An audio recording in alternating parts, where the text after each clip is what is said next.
কিমান সফল হৰেনসিং বে 4 বছৰত কিমান উন্নয়ন হল ডিফুত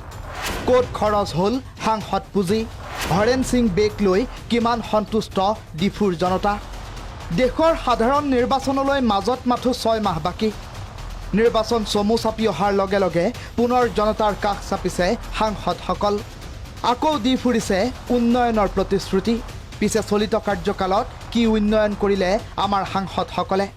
ইতিমধ্যে আমি 10 গৰাকী সাংসদক জনতাই দিয়া ৰিপৰ্ট কাৰ্ড ৰাজহুৱা কৰিছোঁ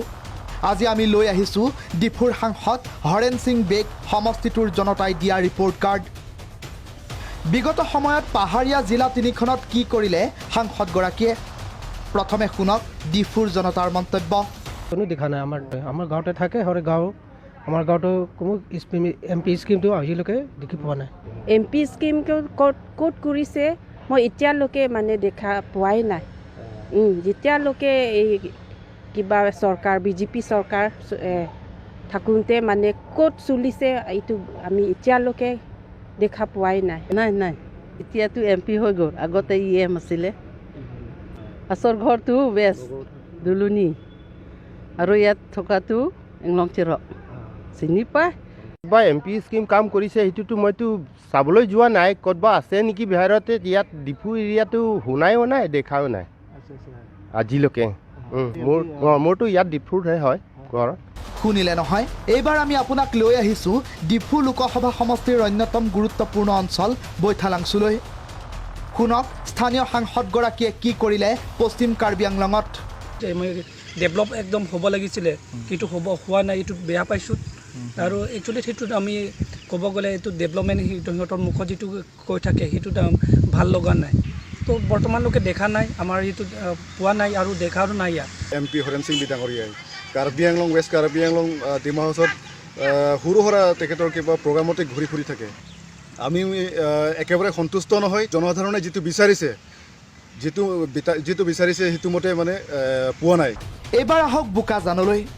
সাংসদ হিচাপে হৰেনসিং বেৰ পৰা কি পালে বোকাজানবাসীয়ে শুনক বোকাজানবাসীৰ মন্তব্য সাংসদ হিচাপত তেওঁ এটা শূন্য ডাঙৰ এটা বিখ্যাত ডাঙৰ শূন্য একো এটা কাম তেওঁ কৰা কামৰ আপোনালোকে নিশ্চয় সংবাদ মাধ্যমতো দেখি পাইছে আৰু ৰাইজেও গম পায় তেওঁ আপোনাৰ ডাঙৰ এটা শূন্য একো এটা কাম কৰা নাই তেওঁ যিটো কাম কৰিবলগীয়া আছিলে তেওঁ আপোনাৰ খালি এই পদবী লয় আৰু তেওঁ আপোনাৰ দিল্লীত গৈ তেওঁ খালি এটাই মাত মাতিলে যে ট্ৰেইন ষ্টেচনৰ বিষয় লৈ আমি বোকাজানৰ এই বৃহত্তৰ মহকুমাটোত উন্নয়নমূলক কাম তথা উন্নয়নমূলক যে গাঁথনি তেওঁ দিনত হ'ব লাগিছিলে সেই হোৱা আমি দেখি পোৱাৰ পৰিলক্ষিত নহ'ল আমি কৈছোঁ যে সাংসদগৰাকীৰ যি ভূমিকা ল'ব লাগিছিলে পাহাৰীয়া জিলা দুখনত এই ভূমিকা উন্নয়নৰ ক্ষেত্ৰত লোৱাৰ পৰিলক্ষিত আমাৰ যুৱ ছাত্ৰ পৰিষদৰ নহ'ল তেখেতক আমি যিটো সক্ৰিয়তাৰে দেখিম বুলি ভাবিছিলোঁ সমষ্টিত কিন্তু দেখা পোৱা নগ'ল আৰু গতিকে আগন্তুক যিকেইদিন আছে এইকেইদিনত যদি তেখেতৰ যদি পাৰে তেনেহ'লে সক্ৰিয়ভাৱে তেখেতে আচলতে বোকাজান বিলাতী মাটি কাৰখানাটোক লৈ মূলত কাম কৰি যাব বুলি আমি পিছে ডিফুৰ চৌদিশে হৰেনসিং বেৰ ব্যৰ্থতা সঁচাকৈ সাংসদ পুঁজি পোৱা নাই নেকি ডিফুৰ সাংসদগৰাকীয়ে চাওক কেন্দ্ৰীয় কাৰ্যসূচী আৰু ৰূপায়ণ মন্ত্ৰালয়ৰ এই তথ্য কেন্দ্ৰৰ তথ্য অনুসৰি হৰেনসিং বেক বিগত 3 বছৰত কেন্দ্ৰৰ মুকলি 52 কোটি টকা সাংসদৰ খৰচ 33 কোটি 50 লাখ টকা খৰচ নহ'ল 18 কোটি 50 লাখ টকা এই তথ্যসমূহৰ ভিতৰত 2020-21 বৰ্ষত কেন্দ্ৰৰ মুকলি 15 কোটি টকা সাংসদৰ খৰচ শূন্য 2021-22 বৰ্ষত কেন্দ্ৰৰ মুকলি 17 কোটি 50 লাখ টকা সাংসদৰ খৰচ 15 কোটি 50 লাখ টকা 2022-23 বৰ্ষত কেন্দ্ৰৰ মুকলি 19 কোটি 50 লক্ষ টকা সাংসদৰ খৰচ 18 কোটি 3 বছৰত পোৱা সাংসদ পুঁজিৰ 18 কোটি 50 লাখ টকা খৰচ কৰাত ব্যৰ্থ ডিফুৰ সাংসদ হৰেনসিং বে যি 33 কোটি টকা খৰচ কৰিলে তাৰো চিন দেখা নাই পাহাৰীয়া তিনিখন জিলাৰ জনতাই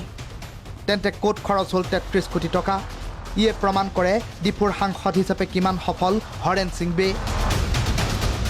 ডিফু বোকাজান আৰু বৈঠালাংছুৰ পৰা ব্যুৰ' ইনপুটৰ সহযোগত ৰমেন কলিতাৰ ৰিপৰ্ট প্ৰাগ নিউজ